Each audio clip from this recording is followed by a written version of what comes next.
हे किशोरी रूप, हे वृंदावन के खगमृग पशु पंछी, मैं सबको प्रणाम करके आपके चरणों की शरणागति स्वीकार करता हूं, आप कृपा करो। हे लाडली जू कृपा करो, मैं आपको देखते हुए आपके महल की टहलनी बन जाऊं, ऐसी कृपा करो। अपनी बना लो, वृंदावन की रज दे दो, यह है यहां का सुख। रजरानी से प्रेम नहीं, लताओं से प्रेम नहीं, रसिकों से प्रेम नहीं, तो फिर क्या? तुम्हें शहर दिखाई देगा, तुम्हें एक संसार का वैभव दिखाई देगा, प्रभु थोड़ी दिखाई देंगे, निकुंज थोड़ी दिखाई देगा। प्रेम का कैसे अनुभव होगा? ये लता साक्षात प्रभु में है, डरो। कभी प्रभु की प्राप्ति नहीं हो सकती यदि वृंदावन की लता का तुमने किसी भी तरह अपराध कर दिया। वैष्णव अपराध से डरने के लिए कहा जाता है, तो महावैष्णव सिद्ध वैष्णव है जो वृंदावन की लता, ब्रज की लता बने हुई है। कैसे तुम्हें बताएं इन लताओं की कृपा? कभी एकांत में हृदय से लगा करके आलिंगन करते हुए रोइए और देखिए, करोड़ कल्पतरु भी जो नहीं कर सकते वो यहां की लता कर देती है। इसलिए श्रीपाद कह रहे, यस्मिन कोटि सुरद्रुवय्य वैभवयुता भूषी रुहा पोषकाहा। यहां की लताएं इनका जो आश्रय ले लेता है उसका ऐसे पोषण करती है जैसे मां अपने बच्चे का पोषण करती है। किसी लता का आलिंगन कर लिया, भारत के ऐसे कोई तीर्थ में सामर्थ्य नहीं जो वृंदावन की लता का आलिंगन करने से आपका शरीर पवित्र होगा। मान लीजिए, प्रार्थना मान लीजिए। पर जब आप खूब कष्ट सहकर जाते हैं और गोता लगाते हैं तो अहम को सुख मिलता है कि आज मैं पवित्र हो रहा हूं। वृंदावन आए, किसी लता के नीचे सोहनी लगा दी, 4 फूल बिछा दिए, लता को प्रणाम करके आलिंगन करके बैठकर एक पद सुनाया और भावना की कि प्रिया प्रीतम यहां बैठेंगे। इससे जो हृदय पावन हुआ, किसी तीर्थ की सामर्थ्य नहीं कि आपको ऐसा पावन कर सकता। संपूर्ण वृंदावन की रज, प्रेमियों की चरण रज, आंसुओं से भींगी हुई रज प्रिया प्रीतम की केली कुंज है। बाहर से पहले जनाते थे, देखते थे, सैकड़ों लोग लौटते थे, कपड़े ऊपर के उतार दिए, पुरुष शरीर के परिक्रमा में लौट रहे, माताएं बहनें मस्तक रखकर प्रणाम कर रही, रज ऊपर डालो। रमण रीति में शास्त्रों लोग ऐसे रज का आनंद लेते, यही रमण रीति। दुर्भाग्य रोड बन रहे हैं, पत्थर लग रहे हैं, संगमरमर, बस संगमरमर। हाँ, रजरानी ढक रही, जिनके दर्शन स्पर्श। वृंदावन में जो कबों कछुक भजन नहीं होए, रज तो उड़ी लागे तने पीवे यमुना। यहां की धूल भरी आंधी आई, निष्पाप कर दिया। कैसे महान सुख को प्रदान करने की अनंत सामर्थ्य रजरानी में है, कैसे समझ? यहां की रज में सोहनी बनने के लिए स्वयं हिताचार्य चरण प्रार्थना करते हैं, मार्जनी श्याम। सौभाग्य से यहां अगर 4 हाथ सोहनी लगाने को मिल गया तो श्री जी की टहलनी बनने का अधिकार प्राप्त हो जाएगा। बहुत बड़ी महिमा है श्रीधाम वृंदावन की।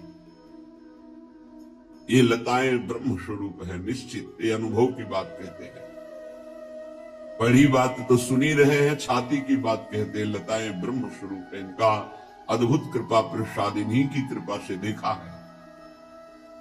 श्रीपाद कह रहे, भक्ति सदा वनिता महारसमयी यत्र स्वयं श्लिष्यति।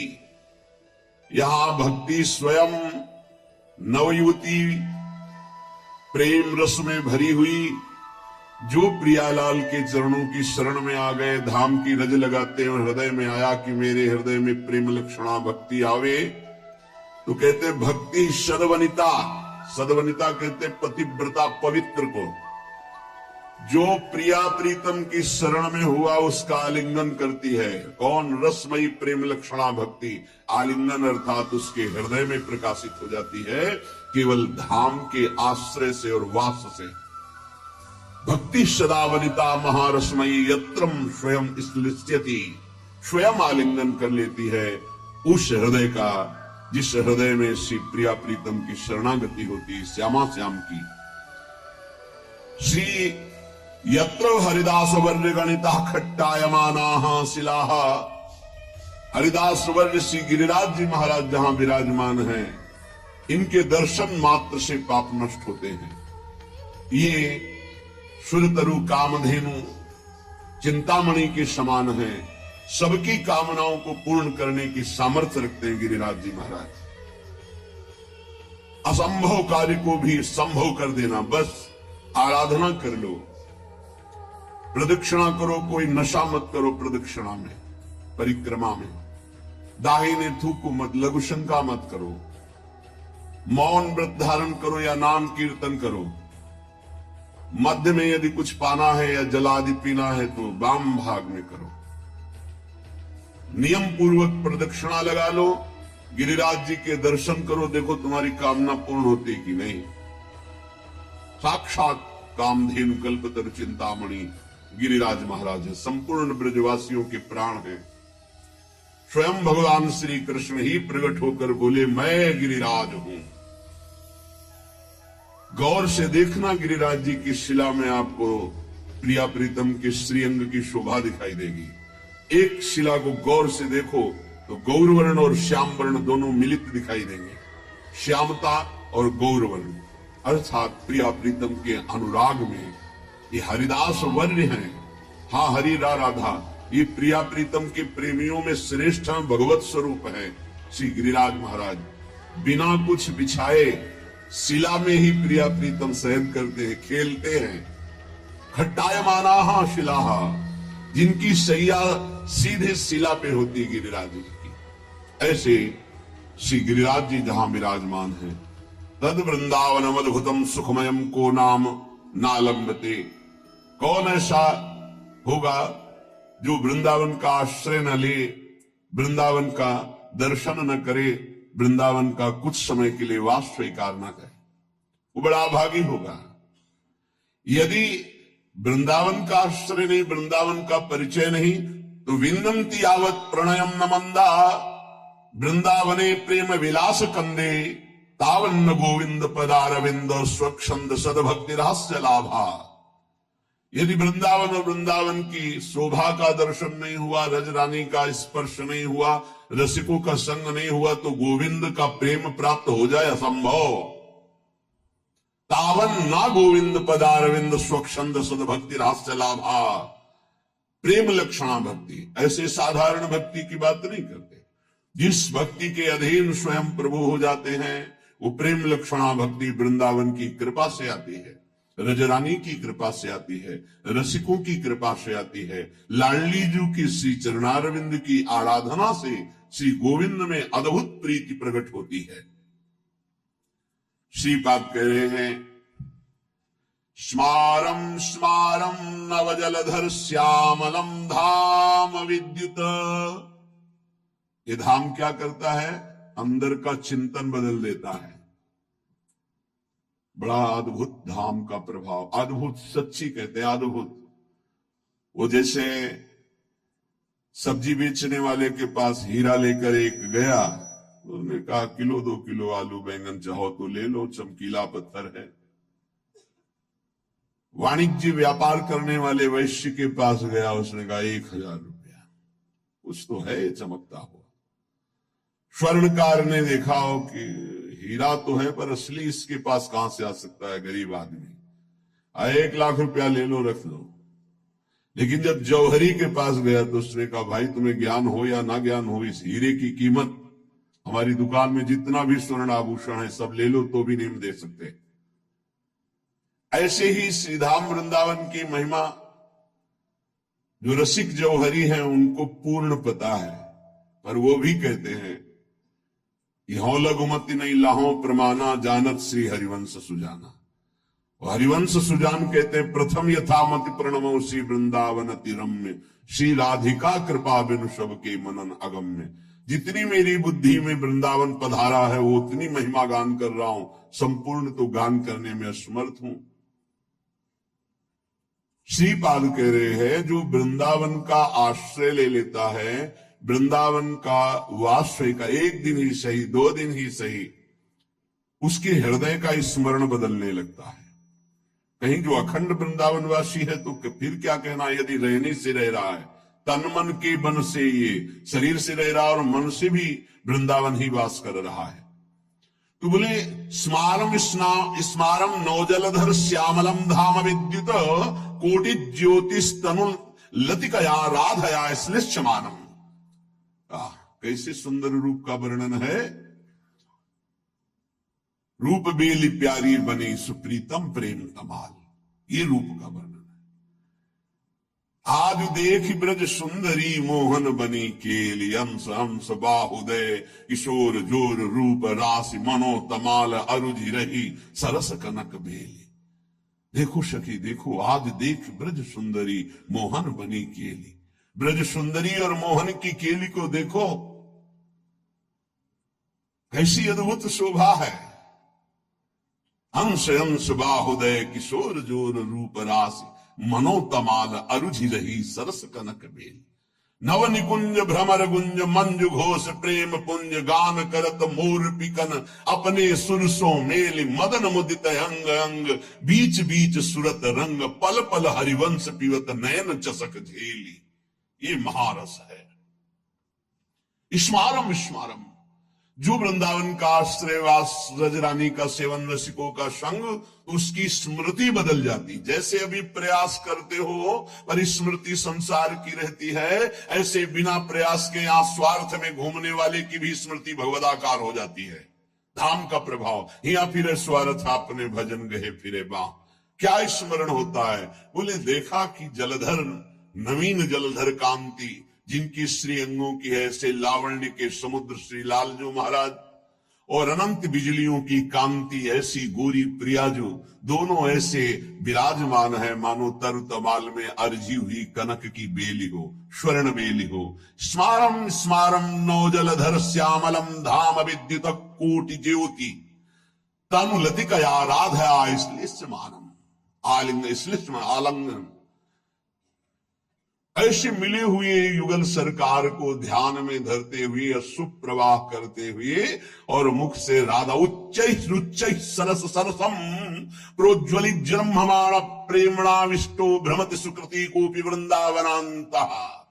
धन्य है धन्य है। शरीर की शुद्ध नहीं है, ध्यान में प्रिया प्रीतम विराजमान है, आंखों से अश्रु बह रहा है और ऊंचे स्वर से पुकारता है राधा राधा राधा। धन्य है धन्य धन्य धन्य तेज इनके उपास। ये स्थिति है, ये स्थिति है। जब धाम कृपा करता है तो स्थिति है, हृदय बहा घूमता है। प्रेम में हृदय द्रवित होकर बहा, जरा सी ठसक लग जाए, छलक आ जाए।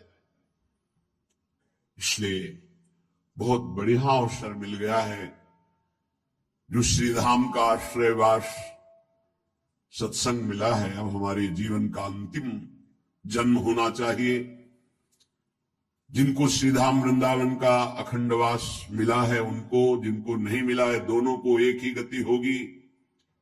यदि आप आश्रित हो वृंदावन की और नाम जप कर रहे हो, हमारी प्रार्थना मान लो।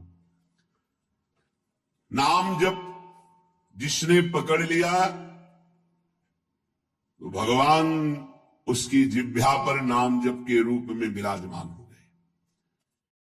रास्ते में आए हुए भय और प्रलोभन को स्वीकार नहीं करता, कदम नहीं लड़खड़ाता, तब उसके अंदर ये 33 गुण प्रकाशित हो जाते हैं। ये जिसके अंदर है वो भगवान अजित को अपने अधीन कर लेता है। जब किसी का सही मार्ग तय होने लगता है तो 2 बातें उसको गिराती हैं, भय या प्रलोभन। जो भय से भी नहीं लड़खड़ाता, प्रलोभन से भी नहीं रुकता, उसमें 33 भागवतिक सद्गुण प्रकाशित हो जाते हैं। पहला, अहिंसा। मन वचन कर्म से भी कभी वो किसी की हिंसा नहीं करेगा, न मन से, न वचन से, न कर्म से। धर्म का अलग अलग उपदेश है, स्थान, व्यक्ति, योग्यता, अधिकार के अनुसार। अहिंसा हमारे लिए है, हम निवृत्ति मार्ग के हैं। आप एक वीर योद्धा हैं राष्ट्र रक्षा के लिए, तो आपके लिए कठोरता चाहिए हृदय में। यदि आप दयालुता धारण करेंगे तो हमारा राष्ट्र संकट में पड़ जाएगा। आपके लिए माला चलाना नहीं, आपके लिए गोली चलाना भजन है। आप अपने धर्म से युक्त रहिए। अर्जुन जी कह रहे मैं संन्यास लेकर भिक्षा मांगकर खा लूंगा, युद्ध नहीं करूंगा। भगवान कह रहे गलत, पर धर्मो भयावहा, स्वधर्म का पालन कर, इस समय नहीं भय को प्राप्त हो जाएगा। ये परमार्थ के पथ पर जो भगवत प्राप्ति के मार्ग में चला है, जिसको भगवान ने ये मार्ग दिया है, उसके लिए पहला सद्गुण अहिंसा। मन से, वचन से, कर्म से किसी की हिंसा नहीं करना। हिंसा और अहिंसा का निर्णय स्थान, अवसर, धर्म की स्थिति के अनुसार दिया जाता है, ना कि सार्वभौम। सार्वभौम अहिंसा का सिद्धांत नहीं चलेगा। हमारे धर्म का नाश करने आ रहा हो, हम अहिंसा व्रत लेकर बैठे, हमारी मर्यादा, हमारे राष्ट्र, हमारे धर्म का नाश करने जा रहे हैं, तो इस समय हिंसा ही अहिंसा से बढ़कर के भी है, ये समझना होगा। इसलिए बहुत विवेक परमार्थ में चाहिए। जो निवृत्ति परक साधक हैं, उनके हृदय में अहिंसा धर्म का प्रादुर्भाव होता है, और अहिंसा धर्म भी अपना रूप अलग धारण करता है। जैसे वेन राजा ने भगवान के विरुद्ध आचरणों की स्थापना करनी चाहिए, तो संतों ने, जो अहिंसा व्रत के परम पुजारी, उन्होंने उसकी हिंसा कर दी, क्योंकि उस समय हिंसा ही सबसे बड़ा धर्म है। और उसके शरीर से फिर मत कर भगवान पृथु को प्रकट किया। ये बड़ा सूक्ष्म विषय, धर्म बड़ा सूक्ष्म विषय है। दूसरा, सत्य। मन से जो सोचा गया, वाणी से वही बोला गया, आचरण में वही किया गया, उसे सत्यवादी कहते हैं। सत्य वचन में जरूर होना चाहिए। तीसरा, आस्तेय, चोरी ना करना, कभी भी किसी की चोरी ना करना, ये भगवान के भक्त में आ जाता है। चौथा, ब्रह्मचर्य। अगर गृहस्थ है तो संयम के अनुसार ब्रह्मचर्य, एक नियत समय के अनुसार ब्रह्मचर्य। विरक्त है तो आजीवन अखंड ब्रह्मचर्य, ये लक्षण प्रकट हो जाता है। पांचवा, अपैशुन, कभी किसी की चुगली ना करना। ये साधक ध्यान दे, कभी किसी की चुगली ना करना। कैसे? तुम सुना उसे ऐसा ऐसा ऐसा, आग लगा दी, फिर उसकी बात तुम्हें सुना, जिसकी बात थी वो तो ऐसा कह रहा है, दोनों भिड़ा दिया, मुस्कुरा के चल दिया, तो तुमको ऐसी जगह भिड़ाया जाएगा जहां मुस्कुरा ही नहीं पाओगे, क्योंकि वो देख रहा है, तीसरा कोई देख रहा है, वो ऐसी जगह भिड़ाएगा कि तुम्हारी महीनों की मुस्कुराहट गायब हो जाएगी। होश में नहीं, किसी की भी चर्चा नहीं करनी, इनकी बात उनसे कहना, उनकी बात उनसे कहना, इसे चुगली कहते हैं। शास्त्रीय भाषा में अपैशुन नहीं करना, ये हृदय को मलिन कर देता है। किसी की वार्ता नहीं, कभी श्री जी की वार्ता चार खड़े होके करो, बोधनता परस्पर, लाडली जी का ऐसा स्वभाव, ऐसी सुंदर, ऐसी, तो छाती ठंडी हो जाए। कभी श्री जी की चर्चा नहीं सुनते। आपस में जब दो मिलेंगे तो चर्चा होगी, तो प्रपंच की होगी। वो साधक नहीं, प्रपंची कहा जाता है। अरे जैसी हरिवंश प्रपंच बंच सभी काल ब्याल को खायो, यह जिये जान श्याम श्यामा पद कमल संग सिरनायो। छठवां है लज्जा। लज्जा कहते हैं पाप कर्म करने में बहुत संकुचित हो जाना, नहीं, मन से ही घृणा हो जाए, नहीं नहीं नहीं, हमें नहीं चाहिए, हम प्रभु के मार्ग के पथिक हैं। सातवां, अमानिता। ये लक्षण उदय होते हैं, मान की बिल्कुल चाह न रह जाना, और ये बहुत खतरनाक है, बहुत खतरनाक। सबसे पहला लक्षण है ब्रह्मबोध महापुरुष का, मान रहित होना। निर्मान अमोहा जित संग दोषा। मान, सभी मान प्रद आप अमानी, मान कभी स्वीकार नहीं करना चाहिए। महापुरुषों को देखो, आज भी गुरुदेव भगवान आरती करके सबको पंचांग प्रणाम करते हैं, सबको पंचांग प्रणाम करते हैं। अपने लोग गुरु जी आचार्य चरण सर्वान वस्तुतया निरीक्ष परम स्वाराध्य बुद्धिर मम क्वाहम तुच्छा परम अधमा। आचार्य चरण क्या कह रहे? क्वाहम तुच्छा परम अधमा। सबको प्रणाम कर रहे हैं, गुरुदेव सबको प्रणाम कर रहे, तो हमको शिक्षा लेनी चाहिए। अमानी ना मान देना, सभी मान प्रद आप अमानी। ये अमानिता, ये सातवां लक्षण उपासक के अंदर जागृत होता है। आठवां, पवित्रता। शरीर पवित्र, वस्त्र पवित्र, चिंतन पवित्र, व्यवहार पवित्र। छल कपट से व्यवहार दूषित हो जाता है। अरे बहुत बहुत, अगर आप भगवत मार्ग में, तो कभी ऐसा मत करना, क्योंकि जिससे कर रहे हो और आप उसके बीच में ईश्वर विराजमान है, उसी की आराधना के मार्ग में तो चले हो। पवित्रता, शरीर पवित्र हो और वस्त्र पवित्र हो। ये आपका लघु शंका, मल त्याग आदि बहुत सावधानी से पवित्रता का निर्वाह करोगे तो शरीर राग का नाश हो जाएगा। ध्यान रखना, जितना पवित्र हो कोई, उतने शरीर राग का नाश होगा। ये उल्टा लक्षण है। शरीर को पवित्र रखना, शरीर राग का नाश। शरीर को अपवित्र रखना, अत्यंत ममता आसक्ति शरीर से हो जाएगी। देखो, इसीलिए अत्यंत ममता आसक्ति शरीर से है। 9, संतोष। जैसी परिस्थिति प्रभु ने दी उसमें राजी रहना। जोई जोई प्यारो करे सोई मोहि भावे। कोई चाह ना रखना, ये संतोष धन है। इसी से सारी कामनाएं नष्ट हो जाती हैं। बिन संतोष न काम न साही, और अछत काम सुख सपन्यों नाही। बिना संतोष की कामनाओं का नाश नहीं होता। तो उपासक के हृदय में संतोष आ जाता है, जैसा प्रभु ने दिया। आज सब्जी भी नहीं है, प्रभु की बड़ी कृपा है, रोटी अकेले पा ली। आज रोटी भी नहीं है, जल से काम चला लिया। किसी संत से किसी ने पूछा कि प्रसाद पाया, तो उनका नहीं, माधुकरी नहीं मिली। फिर क्या पाया? बोले पा लिया है। क्या पाया? बोले भूख को पा लिया है। आज प्रभु की इच्छा है से भूख को पा लिया है। संतोष, काहुसु कछु न चाहोगो, संतोष। 10वां, तितिक्षा, महान सहनशील। दूसरे के कट वचन, शरीर की पीड़ा, ऋतुओं का प्रभाव, अंदर की जलन, संतुष्टायन के नुगा। तितिक्षा, ये महान लक्षण है भगवत प्राप्ति के मार्ग के पथिक का। जरा सी बात में विक्षिप्त हो जाना, चिड़चिड़ा स्वभाव कर लेना, नाना प्रकार की असत वृत्तियों में दौड़ जाना, ये साधक का स्वभाव नहीं होता। बड़े से बड़े कष्ट को हंसकर सहना, बड़े से बड़ी विपरीत परिस्थिति को मुस्कुरा के सहना, ये भगवान के पार्षद का लक्षण होता है। आप भगवान के पार्षद हैं, भगवत मार्ग के पथिक, चाहे गृहस्थी हो चाहे विरक्ति। 11वां, निष्कपटता। संत सरल चित जगत हित जान स्वभाव सने। संतों का स्वभाव, उनका सने, उनकी चित्त की स्थिति सरल होती है, कपट नहीं। निष्कपटता उनके हृदय में जागृत हो जाती है। 12वां, संत संग में अत्यंत गाढ़ प्रेम आसक्ति, ये पैदा हो जाए भगवत कृपा पात्र के अंदर। 12वां, संत संग, सत्संग, भागम भाग मच जाएगा। कैसे मैं सत्संग में आगे बैठूं जिससे मैं वक्ता के मुखारविंद पर चातक की तरह दृष्टि रख करके उनके वाक्यों का पान स्वाति की बूंद की तरह करूं। सच्चे श्रोता का लक्षण, मैं भाग कर जाऊं और उनको देखता रहूं और उनके वाक्य जो निकल रहे हैं उनका पान करूं श्रवणेन्द्रिय के द्वारा। 13वां, संत सेवा की भूख, ये प्रकट हो जाती। पक्का मैं साधु हूं ऐसा नहीं रहता, यही रहता है भगवान कब ऐसी कृपा करेंगे कि संत सेवा हो जाए।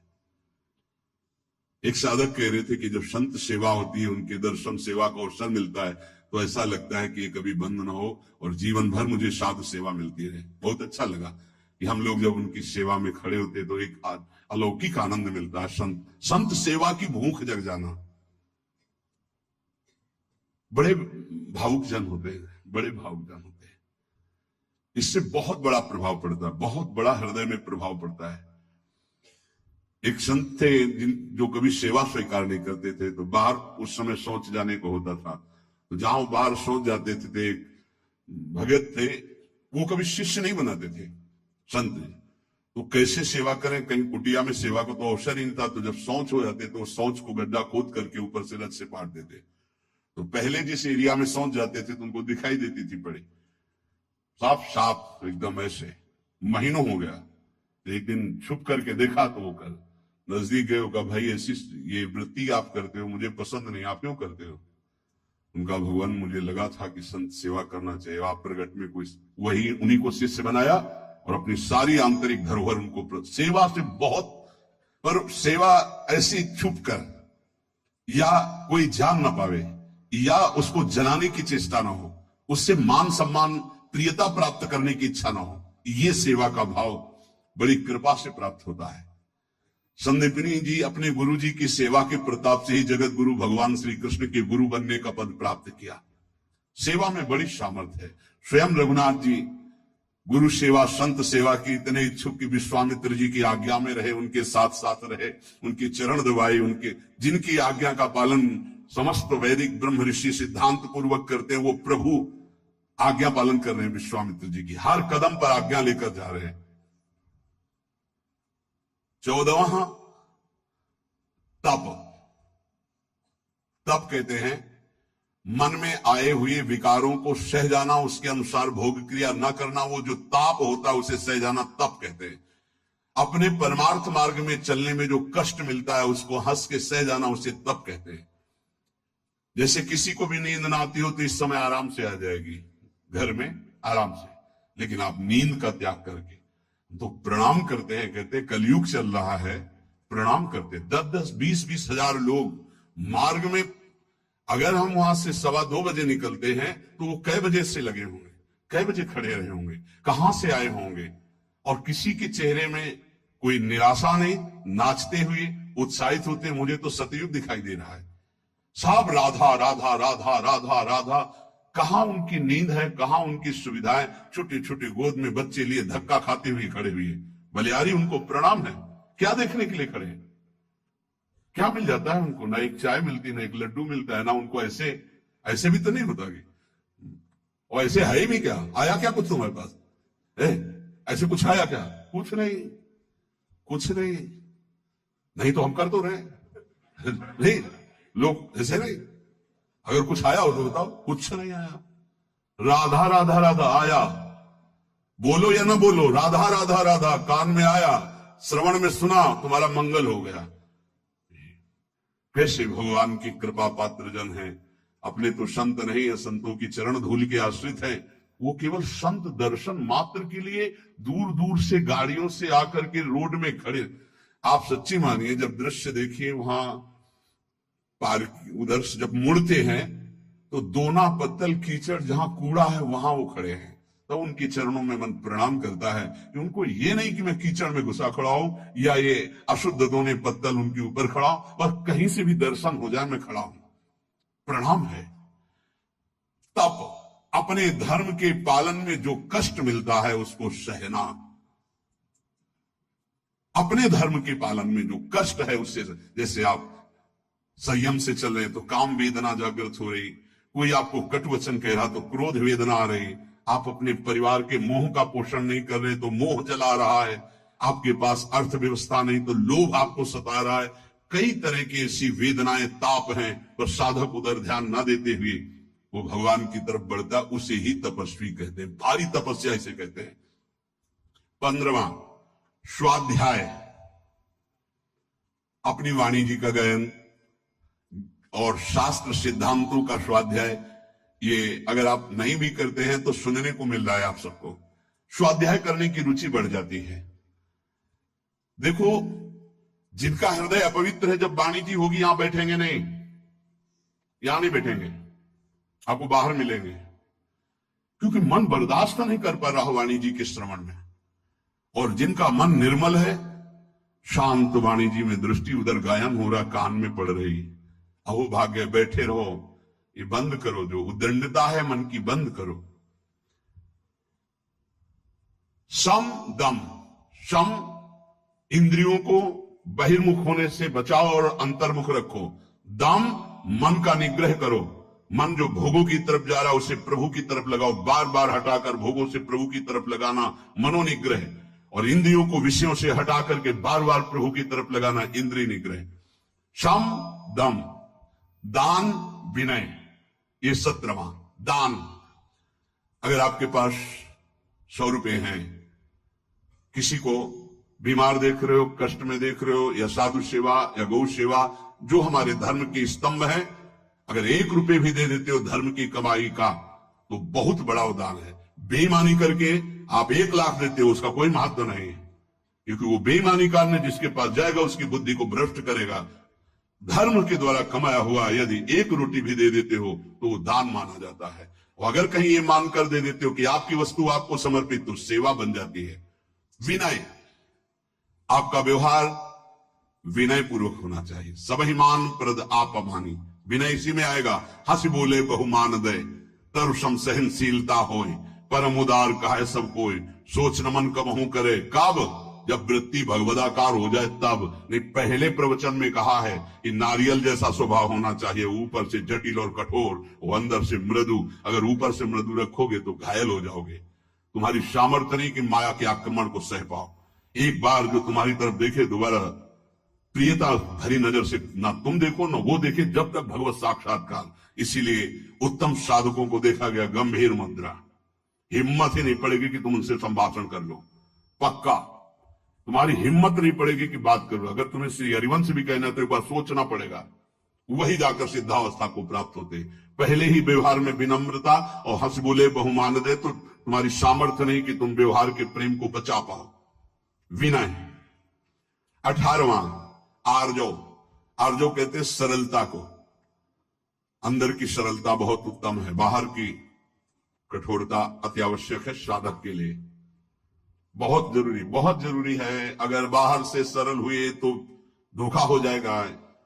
ये इसीलिए शास्त्र अनुभवी जिज्ञासु तभी ले पाएगा जब अनुभवी मिलेंगे, नहीं तो शास्त्र को सब सरल होना चाहिए। तो कैसा सरल होना चाहिए? बहुत सावधान हृदय सरल होना चाहिए, बाहर बहुत विवेक पूर्वक। बिल्कुल कोई ऐसा सरल नहीं है कि साधक से आप संभाषण कर लें, ऐसा स्वभाव बनाना चाहिए। सरल हृदय, संत सरल चित्त। जरा शब्द पर देखिए, सरल चित्त। चित्त में सरलता हो, व्यवहार आपका निष्कपट निश्चल और व्यवहार थोड़ा शुष्क हो। कब तक? जब तक भगवत प्राप्ति न हो जाए। नहीं तो अगर शुष्क नहीं तो फिर रस में मक्खियां भनभनाने लगेंगी। आंतरिक रस बढ़ाओ, बाहर शुष्क रहो। जब बाहर ठाकुर जी श्री जी आदेश करें कि अब बहने दो रस की धारा, तो वो फिर संभाल लेंगे। 19वां दया। दया बिना साधु कसाई, दया करी तो आफत आई। ये उड़िया बाबा की ही वचन है। दया बिना साधु कसाई। दया होनी चाहिए, लेकिन वही दया तुम्हें मुक्त करेगी, वही दया तुम्हारे अंदर होनी चाहिए। दया का उल्टा क्या है? याद। भगवान की याद भुला दे, ऐसी दया कभी मत करना जैसा भरत जी ने किया। भरत जी ने दया किया, वो ममता साथ में जोड़ दी, भगवान का भजन छूट गया। अगला जन्म हिरण का बने, तब भजन शुरू हुआ। दया करनी है, पर दयालु भगवान का स्मरण करते हुए जो दया हो जाए। ऐसी दया नहीं करनी कि भगवान का स्मरण छूट जाए, हम फंस जाए उस दया में। बहुत ऐसी जगह है जहां दया में फंसा जाता है, फिर निकलना बहुत कठिन होता है, भगवान ही निकालते हैं। दया। और 20वां है प्रबल श्रद्धा। एक होती श्रद्धा, हमें आप पे बहुत श्रद्धा। प्रबल श्रद्धा, किसी के कुछ भी कहने पर भी हमारी श्रद्धा में कोई फर्क नहीं है, कुछ भी। जैसे श्री बलि जी की प्रबल श्रद्धा श्री भगवान पर। गुरुदेव कह रहे हैं कि इनको 3 पग देने को कहा है, तुम्हारी सारी संपत्ति नष्ट हो जाएगी, ये तुम्हें 1 इंच जगह नहीं छोड़ेंगे। ये त्रिभुवनपति भगवान हरि है, वापस ले ले संकल्प, मैं कह रहा हूं। प्रबल श्रद्धा, गुरुदेव की बात नहीं मानी। और प्रबल श्रद्धा, साप दे दिया, जा ईश्वर भ्रष्ट हो जा, फिर भी कोई भय नहीं, संकल्प किया। प्रभु ने अपना विस्तार किया, नाप लिया सब कुछ और फिर डांट लगाई। देखो प्रबल श्रद्धा। बोल 3 पग पृथ्वी दान के लिए कह रहा था, आप कहां? गुरु ने मना किया था, नहीं माना ना, बड़ा दानी बनता था। वरुण पास से बांध दिया जो प्रतिपल महान कष्ट देता है। अब बोल 3रा पग कहां पूरा करेगा?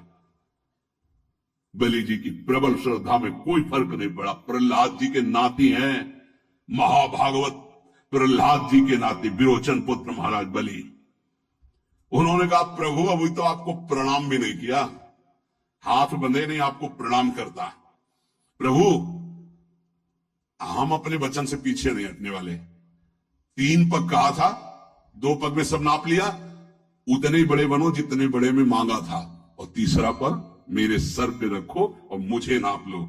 2 पग में संपत्ति और 3रे पग में संपत्तिवान को। भगवान बिक गए। इसे कहते हैं प्रबल श्रद्धा। गुरु ने साप दे दिया, गुरु ने मना किया, भगवान ने बांध दिया, कटाक्ष किया, पर श्रद्धा पे कोई फर्क नहीं पड़ा। इसे कहते हैं प्रबल श्रद्धा। 21वां विवेक। ये विवेक बहुत बड़ा साधक का बल होता है। ये कहीं फंसने नहीं देता, हर जगह से विवेक बचा लेता है। बहुत सुंदर अस्त्र है विवेक, जो हर समय काटता रहता है। मोह, ममता, राग, काम, क्रोध, लोभ, मद, सबको काट के भगवान की प्राप्ति कराने में बहुत बड़ा हाथ है विवेक का। और ये विवेक किसी बाजार में नहीं मिलता, ये केवल साधु समागम में मिलता है। बिन सत्संग विवेक न होई, और राम कृपा बिन सुलभ न सोई। बिना सत्संग के विवेक नहीं होता, बिना राम कृपा के सत्संग नहीं प्राप्त होता। 22वां दृढ़ वैराग्य। दृढ़ वैराग्य त्याग कहते हैं। भोग सामग्री की भोगने की इच्छा पर भोगूंगा नहीं, क्योंकि भगवत प्राप्ति करनी है, इसे त्याग कहते हैं। भोग सामग्री की भोगने की इच्छा का ही नाश हो गया है। भोग सामग्री आसपास है लेकिन नहीं, इच्छा ही नहीं है, उसका नाम वैराग्य है। दृढ़ वैराग्य, यहां से लेके ब्रह्मलोक तक के किसी भी भोग की सामर्थ्य नहीं कि उस उपासक के मन को ललचा दे, चलायमान कर दे, उसे दृढ़ वैराग्य कहते हैं। ये जागृत हो जाता है। 23वां एकांत सेवन की रुचि, अंतर्मुख। एकांत सेवन की रुचि, अंतर्मुख।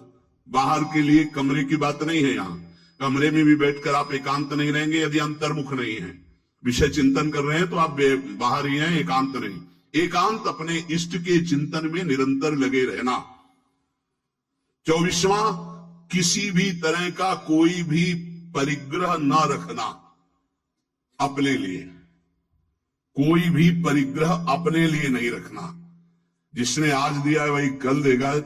जो पूरे विश्व का भरण पोषण करता है वो इस शरीर का भी भरण पोषण करेगा। चिंता क्या करनी है? हम अपने कर्तव्य का पालन करते हैं, चिंता नहीं। हम प्रभु की आज्ञा में अपने जीवन को समर्पित करते हैं, भोगों की संग्रह में नहीं। अपरिग्रह, अपरिग्रह दो प्रकार का होता है। एक बाहर से लिया हुआ धन और एक अंदर चिंतन। ना हमें भोगों की, अगर आज जो है ये खाने को मिल जाता, अगर ऐसा वस्त्र मिल जाता, ऐसा ऐसा, ना अंदर से चिंतन और बाहर से प्राप्त होने पर जितना हमारे शरीर का भरण पोषण, इसके अलावा नहीं, हमें नहीं चाहिए। अगर वो उस पर महत्व बुद्धि है तो परिग्रह, परिग्रह है तो भगवान के अनुराग में बाधक है। अपरिग्रह बाहर और आंतरिक दोनों जगह से आशा शून्य हो जाना। आशा ही परमम दुखम नैराश्यम परमम सुखम अपरिग्रही का लक्षण है। बिना आशा के जो भोग प्राप्त हुआ है उसमें भी पहले विवेक के द्वारा देखना है कि धर्मयुक्त है कि नहीं, फिर विवेक के द्वारा निर्णय करना है साधना में सहयोगी है कि नहीं, फिर कितनी आवश्यकता है उतना उपभोग करना। 25वां समाधान। कई बार कहा है सत्संग में कि साध्य और साधन के विषय में साधक का समाधान हो जाना चाहिए। आपको पता है आपका साधन क्या है? आपको पता है आपके साध्य कौन है? बस साध्य निश्चित किए, श्यामा श्याम। साधन उनके गुरुदेव के द्वारा जो दिया हुआ उपासना का मार्ग है, बस उसी पर। अब साध्य साधन के विषय में कोई प्रश्न नहीं, कोई संशय नहीं।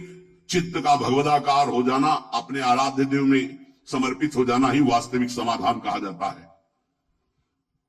अब इस इष्ट के विषय में या साधन के विषय में कोई शंका नहीं, उसे समाधान कहते हैं। 26वां उपरति, वैराग्य के ऊपर का हिस्सा है। वैराग्य में तो भोग सामग्री है पर भोगने की इच्छा नहीं है। उपरति में भोग सामग्री है ऐसा बोध भी नहीं रहता, एकमात्र केवल परमात्मा बुद्धि, ये उपरति जागृत हो जाती है।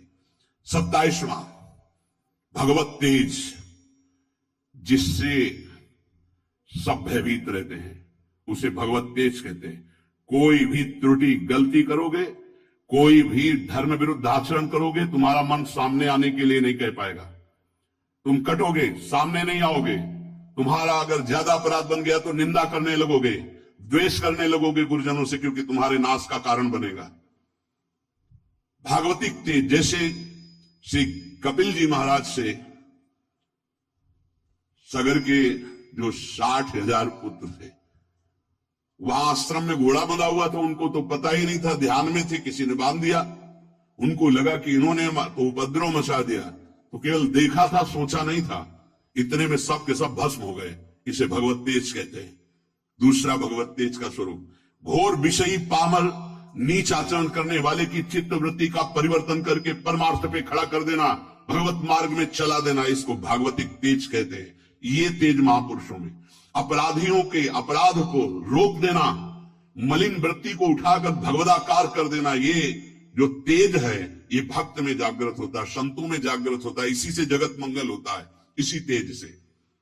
जैसे किसी एक वैज्ञानिक ने कल, डॉक्टर कैंसर के और विज्ञान संपन्न थे, उन्होंने कहा मेरा विज्ञान आपकी इस प्रवचन में एक बात जो आई उसको स्वीकार नहीं करता कि किसी संत ने थूक दिया तो कैंसर ठीक हो गया। मैं उसका बहुत बड़ा मर्मज्ञ हूं कैंसर का। उसका ऑपरेशन किया जाता है, फिर वो बढ़ता ही रहता है, वो मार के ही छोड़ता है, चाहे 1-2 वर्ष 4 वर्ष उन्हें मरना पड़ता है। पर आपने कहा कि कैंसर का उन्होंने थूक दिया तो कैंसर ठीक हो गया, तो तुम्हें आश्चर्य लगा, तुम्हारा ज्ञान विज्ञान काम नहीं करता। तो एक साथ में और बात सुनी होगी कल कि उन्होंने फिर अपने पैर पे उसके लिया और उस पैर में वो कैंसर इतना बढ़ा कि उसको अपना चरण जो है वो कटवाना पड़ा। पूरी बात सुनोगे तो प्रश्नोत्तर नहीं होगा। अब तुम्हारे अंदर ये सामर्थ्य नहीं कि तुम दूसरे के प्रारब्ध को ट्रांसफर कर लो अपने ऊपर, लेकिन उन महापुरुषों में सामर्थ्य है। इसे भगवत तेज कहते। तुम विज्ञान पढ़ लिखकर बुद्धि की धरा से प्राकृतिक वस्तु के केवल जानकार हो सकते हो, लेकिन जिसने बुद्धि सच्चिदानंद में लगा दी है वो अप्राकृत दिव्य चिदानंद भाव को तुम प्राकृतिक बुद्धि से कैसे तोल सकते हो? तुमको क्या पता? अगर हम ये घटना बता दी तो तुम्हें समझ में आ रहा है, हजारों के दोषों और पापों को स्वयं संत लेकर कुछ संकल्प से, कुछ भजन से, कुछ भोग कर नष्ट करते हैं, कर रहे थे और करते रहेंगे। तुम्हें क्या पता है इसको? तुम्हें पता है जो भगवान के भजन में लगे हुए हैं उनके प्रारब्ध की धज्जियां तो भजन से उड़ जाती हैं। वो जो क्षण क्षण कष्ट भोगते रहते हैं ये शरणागति का प्रभाव है। आपको स्वीकार करके आपके सारे पापों को भस्म करते तभी आप कदम आगे बढ़ा पाते हो परमार्थ में। इस रास्ते को बताया नहीं जाता। ये जितने बड़े बड़े महापुरुष हैं जिनकी शरण में अपने लोग होते हैं, वो पहले हमारे प्रारब्ध को भोगते हैं, उसको काटते हैं भजन के द्वारा, तप के द्वारा। जो प्रबल होते हैं उनको शरीर में भोग करके। ये विज्ञान क्या जान पाएगा इस विषय को? आज भी करह में पत्थर पूज रहा जिसमें बाबा रामदास जी बैठकर भजन करते थे। कैसे तुम संतों की विज्ञान जान पाएगा संतों की महिमा? क्योंकि जितनी तुम बुद्धि लगा रहे हो वो सब प्राकृतिक ब्रह्मा के द्वारा रची हुई है। और जहां ब्रह्मा की भी बुद्धि काम नहीं करती है, जैसे भगवान बाल रूप जब थे तो सखा भी बने और बछड़ा भी बने, उन भगवान में जिनकी बुद्धि लगी उनको कैसे जाना जा सकता है? कोई आश्चर्य नहीं है। संत जन भगवान के विधान में अपने मन को रखते हैं। नहीं तो हम आपको सच्ची बताएं, विश्व में उनके जो हृदय की बात है तो ना कोई रोगी हो ना कोई माया में फंसे। भाई जी हनुमान प्रसाद पोद्दार जी से कहा आप भगवत साक्षात्कार करा सकते हैं, उनका पक्का। लेकिन प्रभु का ऐसा विधान नहीं सच्ची कहते, किसी से नहीं कहते कि भजन करो, हम सबको राधा कृष्ण के दर्शन करा देते। पर मालिक का विधान नहीं है, क्योंकि मालिक जैसा खेलना चाहता है जमूरा वैसे ही उसके साथ खेलेगा। हम उनके दास हैं। प्रहलाद जी ने स्पष्ट देख लो, नरसिंह भगवान से कहा मुझे आपकी कृपा है पर्याप्त, मुझे नहीं चाहिए कोई वरदान। आपके चरणामृत और नाम जब आपकी कथा से हमारा सब हो जाएगा। हम इनके लिए रो रहे हैं जो माया में फंसे इनको। तो भगवान ने बुला के लाओ किसी को जो बैकुंठ चलना चाहता हो। ये कोई नहीं तैयार हुआ बैकुंठ में, कोई नहीं तैयार हुआ। सच्ची मानो, संत जो भगवत प्राप्त महापुरुष हैं अभी भगवत साक्षात्कार करा दे, पर आपके अंदर चाह नहीं है, आप माया में आ सकते। एक सुकरी मिली, सुकरी से कहा कि तू यहां कितना कष्ट सह रही, चल बैकुंठ। बोले चल तो तू बैकुंठ, लेकिन यहां जो विष्ठा मिलता है बैकुंठ में मिलेगा? बोले नहीं, वहां नहीं मिलेगा। बोले नहीं जाना बैकुंठ। हमारी आसक्ति विष्ठा तुल्य भोगों में इतनी हो चुकी कि हम बैकुंठ को भी तिरस्कृत कर रहे हैं। हाँ कर रहे हैं, देख लो, ये जीवन भगवान की प्राप्ति के लिए मिला है। संतों की सामर्थ्य में संशय नहीं है, हम उनकी सामर्थ्य का सदुपयोग करना नहीं जानते। अगर करुणा में संतों की आज्ञा पे केवल चल दो तो परम पद प्राप्त हो जाए, प्रिया प्रीतम प्राप्त हो जाए। ये उनमें तेज जागृत होता है। 28वां क्षमा, बड़े से बड़े अपराधी को क्षमा कर देना, ये संत स्वभाव में। 29वां महान धैर्यशाली। 30वां अद्रोह, किसी से कभी भी कहीं भी दुश्मनी नहीं उनकी होती। कहीं भी द्रोह नहीं होता। बड़े बड़े संतों से द्रोह की लीलाएं इस जगत ने की है। वो अपने आप को कष्ट लेकर के सह गए, लेकिन किसी को कष्ट नहीं दिया। पक्का भारी से भारी जीवन में देखा गया संतों के द्रोह करने वाले भी भगवान के बल से बलवान हो जाते हैं और द्रोह करते। अरे यहां तक कि अंतिम लीला तक प्रहार की लीलाएं हुई, जिससे पूज्य पादुड़िया अंतिम लीला करके दिखा दिया। जिस सर पर सैकड़ों बार अभिषेक हुआ, चंदन तुलसी पत्र आदि चढ़ते रहे, उन्हीं पर गड़ासा चला तो भी ओम और भगवत प्राप्त। अद्रोह और 31वां अभय। भक्त में कभी भय नहीं रहता। जब तक पापाचरण करोगे तब तक निर्भय नहीं हो सकते, कोई भी हो, कहीं भी हो, कैसा भी हो। भक्त में अभय स्थिति जागृत हो जाती है। और 32वां है किंचन मात्र अहंकार नहीं रह जाता, अहंकार भगवत स्वरूप हो जाता है। और 33वां परम शांति को प्राप्त हो जाता है। ये सही ढंग से मार्ग में चलने वाले उपासक के अंदर 33 सद्गुण जागृत हो जाते हैं, जो साक्षात भगवान से अंश मात्र में उतरते हैं भक्त पर। अहिंसा, सत्य, अस्तेय, ब्रह्मचर्य, अपैशुन, लज्जा, अमानिता, शौच, संतोष, तितिक्षा, निष्कपटता, सत्संग, साधु प्रेम, साधु सेवा और तपस्या, स्वाध्याय, सम, दम, विनय, आर्जव, दया, श्रद्धा, विवेक, वैराग्य, एकांत सेवन, अपरिग्रह, समाधान, उपरति, तेज, क्षमा, धैर्य, अद्रोह, अभय, निरहंकारता और शांति, ये सद्गुण जो भगवान में विराजते हैं वो अंश रूप से भक्त में आ जाते हैं। हमें चाहिए मन वचन कर्म से इस बार हम निकले इस माया दलदल से, अपनी दैन्यता जो भोगों की बनाए हुए हैं, जो अपने में हीन भाव, हम गृहस्थ हैं, हम विषयी हैं, हम पापी हैं। अरे कुछ नहीं, हम भगवान के हैं। 100 बार हार करके भी अगली छलांग भगवान की तरफ मारेंगे और हम निकलेंगे इस प्रपंच से। कोई भी घबराने की जरूरत नहीं। गलतियां सबसे होती जो इस भूमि में पैदा होता है। भूमि परत भार ढाबर पानी, तिम जीवन माया लपटानी। नहीं, पीछे नहीं हटना, निराश नहीं होना, उदास नहीं होना। हर कदम राधा राधा राधा आगे बढ़ाना है और हमें इसी जन्म में भगवत प्राप्ति करनी। भगवत प्राप्ति ही जीवन का परम लक्ष्य है। और देखो, जैसा वातावरण होता है उसका प्रभाव पड़ता है।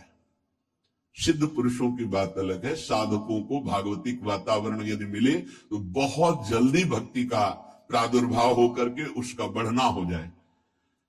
जैसे आप यहां सुन रहे हैं तो भागवतिक आकर्षण हो रहा है, अभी आप बाहर निकले तो सांसारिक आकर्षण धूल डाल देगा। ये जो चिंतन बन रहा है, लक्ष्य बन रहा है, बैठे बैठे देखो लक्ष्य बन रहा है, दोषों के त्याग का और भगवत प्राप्ति का कहीं न कहीं बीज पड़ रहा है। बाहर जाते ही ऐसे केमिकल छिड़क दिए जाएंगे कि वो अंकुरित ही नहीं हो पाएगा। माया का बड़ा प्रभाव है। तो कैसे हम बाहर बचे? हृदय में आश्रय और मुख में नाम जप है, पक्का कोई भी प्रभाव नहीं कर पाएगा। नाम जप चल रहा, हृदय में आश्रय है। राधा मधुपति पदाम्बुज भक्ति रसपूर दूर मुक्तस्य अजितेन्द्रियस्य कृपया मम वृंदारण्यमाश्रयो भवतु। ना तो किसी प्रेमी का संग हुआ और ना इंद्रियों पर विजय प्राप्त की, तो क्या भजन बनेगा? बोले हम तुम्हें उपाय बता रहे हैं, यदि तुम वृंदावन आ गए तो दोनों बातें हो जाएंगी।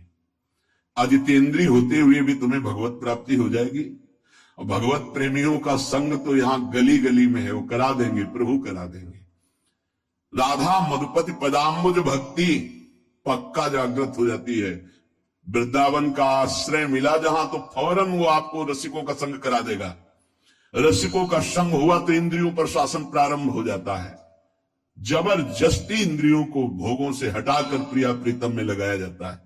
ये रसिकों के संग का फल होता है। बोले कृपया मेरी बात मान लो कि आप अजितेंद्रिय हैं, पक्का। कौन इंद्रियों पर विजय प्राप्त करा? कोई बिरला ही। और आप प्रेमी जनों के संग का सेवन नहीं कर रहे, लगभग ऐसा ही होता है। संग का तात्पर्य होता है उनकी आज्ञा में रहना। आज्ञा पे है तो दूर हैं आप, हृदय की बात नहीं जानते। आपको लगता है कि समीप वाले बहुत प्यारे हो सकते हैं, आप भ्रम मत कीजिए। मिलना समीप बैठना या समीप रहना, यही प्रेम का लक्षण नहीं होता। भगवान ने ब्राह्मण पत्नियों को मथुरा को बताया था, मेरी आज्ञा का पालन करना, मेरा नाम कीर्तन करना, मेरा गुण कीर्तन करना, मेरा ध्यान, ये मेरे सानिध्य से भी जल्दी अधिक प्रेम प्रकट कर देगा, ये भगवान ने कहा। ऐसे ही रसिक महापुरुषों की आज्ञा में रहना, उनके बनकर रहना, हृदय से उनको अपना मानना, तो हृदय खिंचता रहता है। वो बताने का विषय नहीं होता, हृदय खिंचता रहता है उसकी तरफ। और वो जब हृदय खिंचता है तो जो हृदय में चलता है वो वहीं चलने लगता है। खास बात को पकड़ना, हम लोग बाहरी बात को पकड़ते कि हमारी तरफ तो देखा भी नहीं, हमसे तो बात भी नहीं करते, हमको तो कोई सेवा भी नहीं मिली, हम समीप भी नहीं बैठ पाते, तो पता नहीं उनकी हम याद में है कि नहीं। ऐसा नहीं, बाहरी व्यवहार में आप पास बैठे हुए देख सकते, हो सकता है 24 घंटे में उनकी एक बार याद ना आती हो, और आप दूर रहकर उनकी आज्ञा का पालन करते, हो सकता है 24 घंटे आप उनकी स्मृति में आते हो। कैसे तुम्हें पता चलेगा? तुम चित्त जोड़ो, और जब तुम्हारे चित्त में आह्लाद होने लगने लगे कि मुझे बहुत प्यार करते हैं, तो समझ लेना उनका चिंतन और आपका चिंतन जिस दिन एक होगा, आप जान जाओगे इस रसिक महापुरुष गुरुदेव कितना हमें प्यार करते हैं।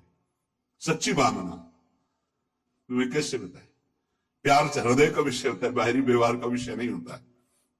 इसलिए कह रहे कि अगर रसिक जनों से आप दूर हैं, आप अजितेंद्रिय भी हैं, तो आप चिंता ना करें, आप शरणागत हैं, आप आश्रित हैं। राधा मधुपति पदाम्बुज भक्ति रस पूर्ण, आपका हृदय प्रिया प्रीतम के प्रेम रस से पूर्ण हो जाएगा। आप एक एक मिनट आपका जो जा रहा, बहुत कीमती जा रहा है, बहुत महिमा में जा रहा है। आप ये मत देखो कोई देख रहा है कि नहीं देख रहा, आप अपनी दिनचर्या में, आप अपनी शरणागति में सच्ची आपको बहुत प्यार है। प्यार का मतलब गले लगाना नहीं, प्यार का मतलब बात करना नहीं, प्यार का मतलब देखना नहीं, प्यार का मतलब ये कहना नहीं कि मैं आपको बहुत प्यार करता हूं, वो हृदय का विषय होता है। इसीलिए इसी श्लोक में कह रहे हैं कि राधा मधुपति पदाम्बुज भक्ति रस पूर्ण पर दूर मुक्तस्य, जीवन मुक्त महापुरुषों की समीपता नहीं प्राप्त, दूर है। अजितेंद्रियस्य, वो अजितेंद्रिय भी है, पर कृपया उसके ऊपर कृपा बरसेगी, वो आश्रित है, वो शरणागत है। तो मम वृंदारण्यमाश्रयो भवतु, कभी कृपा हो जाए मुझे वृंदावन का आश्रय मिल जाए, वृंदावन का वास मिल जाए। उपासक अपनी शरणागति पर ध्यान दे, बाहरी व्यवहार पर ध्यान न दे। जो प्रभु का भक्त है उसकी पहचान है, बहुत ध्यान से सुनना, महापुरुषों के वचन हैं। जो प्रभु का भक्त है उसकी पहचान है, वो नाम जप को अपना जीवन परम धन मानता है, इसलिए वो नाम जप रहित कभी एक मिनट नहीं हो सकता। भक्त वही है जो प्रभु के नाम को परम धन परम जीवन मानता है और हर समय ऐसे नाम जप में लगा रहता है जैसे संसारी पुरुष धन कमाने में। जो जितना भगवान नाम का संग्रह कर लेगा वो उतना ही उच्च भावना वाला बन जाएगा। भक्ति से क्या मिलता है जानते हो? भाव की ऊंचाई। बाजार में वस्तु का अगर भाव न हो तो सड़ती रहती है, ऐसे ही भक्ति से भाव प्रकट होता है। भावहीन पुरुष सड़ता रहता है, नरकों में दुर्गति होती रहती है। अगर मनुष्य शरीर में भी है, वो विविध प्रकार की दुर्वासनाओं से सड़ता रहता है, जलता रहता है। और भक्त भावोत्सवेन भजताम रस काम धेनु, भाव में डूबा आनंद मगन रहता है। ये भाव कहां से आता है? जितना नाम रूपी धन एकत्रित करोगे उतना ही महंगा भाव आपके अंदर आ जाएगा। बोले ये तो प्रिया प्रीतम की लीला में डूबे रहते हैं, भाव कहां पहुंचा दिया? अभी कहां है? काम भाव, क्रोध भाव, लोभ भाव, अभी तुम्हारा भाव गिर गया। भाव उठाओ तो बोले कहां है? बोले प्रिया प्रीतम के भाव में। बोले ये कहां है? बोले काम भाव में, क्रोध भाव में, लोभ भाव में। भाव ही सब कुछ है। भगवान को पुकार करके साक्षात सामने प्रकट करने की सामर्थ्य भाव में ही है। भाव पूरित टेर ही करती मुझे लाचार है, भाव बिन सुनी पुकारे मैं कभी सुनता नहीं। बात ध्यान करो, भाव सारा। और ये भाव कहां से आता है? पूज्य उड़िया बाबा कह रहे, जो भक्त जितना अधिक नाम जप कर लेता है उतना ही बढ़िया भाव उसका बन जाता है। जो नाम कीर्तन पर विश्वास करता है कि नाम कीर्तन कर रहा हूं तो मेरे प्रभु यहीं बैठे सुन रहे हैं, भक्त का सदैव ऐसा भाव रहता है। मैं पद गायन कर रहा हूं, मेरी प्रियालाल मुस्कुरा रहे हैं, वो सुन रहे हैं। वाणी श्री ध्रुवदास जी की सुन जोरी मुस्कात। अगर तुम्हें भाव नहीं आ रहा तो आचार्यों ने लिखा है कि जब 42 लीला गाई जाती है तो जोरी प्रिया प्रीतम परस्पर देखकर मुस्कुराते हैं और गायन और श्रवण करने वाले उपासकों पर कृपा करते हैं। जो सांसारिक पुस्तकों को, समाचार पत्र को और विलासिता भरी काम भरी बातों जिसमें लिखी हुई ऐसी पुस्तिकाओं को जो पढ़ते हैं वो कभी भक्त नहीं बन सकते। बाबा के समय मोबाइल नहीं चला था 60-70 वर्ष पहले, ये तो 35 वर्ष बहुत हुए होंगे, नहीं मोबाइल को भी लिख देते, क्योंकि उस समय पत्रिका ही गंदी बातों की लिखा पढ़ी वाली बातें पढ़ी। अब तो मोबाइल वाली बातें हैं। वो भक्त नहीं हो सकता जो गंदी बातें देखता है। नहीं, आपको तो अपनी वृत्ति पवित्र करनी, बचानी है। बहुत सावधानी की जरूरत है। एक छोटा सा बच्चा 13 वर्ष का, एकांतिक में, बहुत सुलझा व्यक्तित्व, अवस्था 13 वर्ष की, व्यक्तित्व बहुत सुलझा। वो अपने संयम की बात तो उनका भाई मोबाइल तो नहीं रखते, उनका लैपटॉप रखते, तो उनका उसमें भी वही गलती होती है क्या? क्योंकि कभी हमने तो बोले हाँ सर्च करके वैसे किया जा सकता है, तो उनका फिर तो गलती होने की संभावना है। बोले हो चुकी गलती, आप संभाल लो। छोटे छोटे बच्चों में गलती कराने की सामर्थ्य इस मोबाइल लैपटॉप में है। विश्वास कीजिए बहुत बढ़िया समय है, निकल चलो। ये माया फंसाने के लिए सब सूत्र फेंकेगी, आपको फंसना नहीं है। कोई सुख नहीं, केवल जलन, केवल अशांति, केवल समय नष्ट होना। भक्त वही है जिसको भगवान से भी अधिक संत महात्मा प्यारे लगे। सातों सम्मोहिमय जग देखा, भगवान श्री राम कह रहे हैं सबरी जी के सामने, सातों सम्मोहिमय जग देखा मोते अधिक संत। पूज्य बाबा कह रहे हैं भक्त वही जिसे संत भक्त महात्मा भगवान से भी बढ़कर प्यारे लगे। आज राम जी के प्यारे हमें मिल गए, आज श्याम जी के प्यारे में, आज प्रियाजू के प्यारे मिल गए। वैकुंठ प्रिय दर्शना दुर्लभो मानुषो देहो देहि नाम क्षण भंगु रहा तत्रापि दुर्लभम मन्येत वैकुंठ प्रिय दर्शनम। आहा, भगवान के प्यारों के दर्शन प्राप्त होना। भक्त वही है जिसकी जिह्वा हर समय नाम जप में लगी रहती है और बातों के लिए वो मूक हो गई है। नारायण हरि भजन में पांचों न सुहाग, जो सच्चाई से मार्ग में चल रहा है उसको अच्छा ही नहीं लगता। विषय भोग, निद्रा, हंसी, जगत प्रीति, बहु बात नहीं अच्छा लगता। भक्त वही है जो अपने चित्त को सुरक्षित रखता है। लोग और सब बाहरी वस्तुओं को सुरक्षित रखने की चेष्टा करते हैं पर चित्त को गंदा कर देते हैं। गंदा चित्त, गलत चिंतन। भक्त बाहरी वस्तुओं की सुरक्षा हो, चाहे आग लग जाए, लेकिन चित्त में सुरक्षा में कोई फर्क ना पड़े। चित्त हमारा चित्तचूर के चिंतन में लगा रहे। जहां तक बन सके अपने चित्त को बचाने की कोशिश करो। साधक अपने चित्त को सुरक्षित रहता है, अपने चिंतन को सुरक्षित रखता है। वही साधक है जो चिंतन को सुरक्षित रखे, और कोई परवाह नहीं सुरक्षा रहे या ना रहे।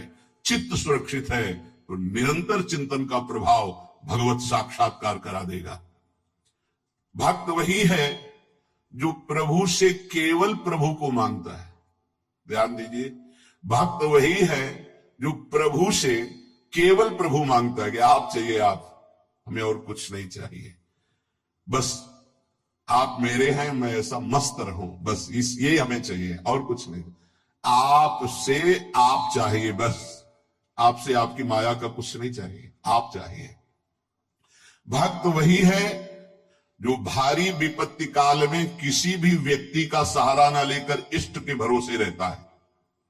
ये बहुत कठिन बात है। जब आपके अंदर कोई समस्या जागृत होती, विपत्ति जागृत होती, तो आपका मन कहां जाता है? प्रियाजू पे या किसी व्यक्ति, किसी सलाहकार मित्र, यार हम बहुत समस्या में हैं, बहुत हमारा मन अशांत है। नहीं कहना। प्रभु की छवि लो और छाती से लगा के उनसे बात करो, हमारा चित्त बहुत अशांत है, प्यारे आप संभाल दो। या बाहरी कोई विपत्ति है तो आप बात करके देखो ना कभी, पर भाव नहीं है तो बताया नहीं, फिर वो भाव बिन सुनी पुकारे मैं कभी सुनता नहीं। इसीलिए नाम जब से भाव का जागरण होता है। भाव से यदि पुकारे तो हमने सेकंड में परिवर्तन होते हुए देखा। 1 सेकंड में परिस्थिति का परिवर्तन, 1 सेकंड में भारी से भारी समस्या का समाधान, जीव ही प्रभु से प्रार्थना, उसका तत्काल परिणाम देखा है। एकमात्र भगवत चिंतन ही समस्त विपत्तियों के नाश का उपाय है। हरि स्मृति सर्व विपत्ति मोक्षणम। इसलिए कभी किसी से सहायता मत मांगो। अगर किसी और की सहायता मांगी तो द्रौपदी की तरह परेशान होना पड़ेगा। आखिरी में द्रौपदी जी ने ठीक जगह सहायता मांगी। हा गोविंद द्वारिका वासिन, तो यहां से वस्त्र हटा नहीं पाया 10,000 हाथियों का बल रखने वाला दुशासन। हम लोग बड़े कमजोर भक्त हैं।